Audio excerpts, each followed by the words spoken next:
আমরা কিন্তু ইএমআই অপশনও রেখেছি। No cost EMI 1459 1459 per month. এই যে দেখছেন এটা আমাদের জমির সেকেন্ড 16 ফুট বাইলেন। অলরেডি আমরা কিন্তু ডিমার্কেশন করে দিয়েছি, দেখতে পাচ্ছেন অলরেডি।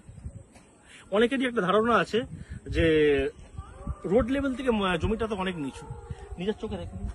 যদিও রোড আমাদের এখন ইয়ে হয়েছে, এরপর ড্রেসিং হবে, জাস্ট ওয়ান লেয়ার পড়েছে ড্রেসিং, এটা রোড আর একটু নামবে। আপনি দেখেন এই তো পিলার হয়েছে, দেখেন অলরেডি আমরা ডিমার্কেশন করে দিয়েছি। আমাদের কাছে আমরা কাস্টমারদের কাছে দুটো অপশন রাখি, যেটা আমি আগের ভিডিওতেও বলেছি, যে টোটাল অ্যামাউন্টের ফুল পেমেন্ট, টোটাল যে অ্যামাউন্ট আছে ফুল পেমেন্ট করে রেজিস্ট্রি করে নিজে জায়গায় ডিমার্কেট করে নিন, নিজে দেখে নিয়েছেন তারা ডিমার্কেট করে নিয়েছে। আচ্ছা, এই জমি নিতে গেলে ব্রোকারেজ কিছু দিতে হবে? একদমই না দাদা, নেক্সট ভ্যালি কখনোই কাউকে ব্রোকারেজ অফার করে না, কারণ এই কোম্পানির এসএলএন ডেভেলপার, প্রজেক্টের নাম নেক্সট ভ্যালি। এসএলএন ডেভেলপার কখনোই ব্রোকারেজ, এসএলএন ডেভেলপার কোম্পানির কখনোই কাউকে ব্রোকারেজ অফার করার দরকার পড়ে না, কারণ এমনি আমাদের প্লট বুক হয়ে যায়। আচ্ছা, এখান থেকে রোড কতটা দূর আছে? রোড স্যার একদম এই তো গলি, আমাদের রাস্তা রোড লেভেলই, রোডেই চলে গেছে।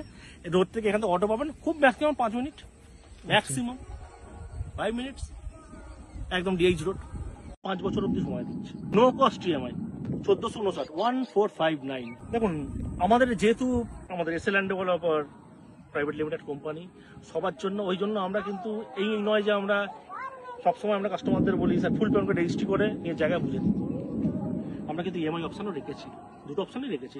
কেউ যদি চায় রেজিস্ট্রি করতে, রেজিস্ট্রি ডিমার্কেট করে নিয়েছে কিছু কাস্টমার, আর কেউ যদি চায় ইএমআই করতে, সেই অপশনও রেখেছি।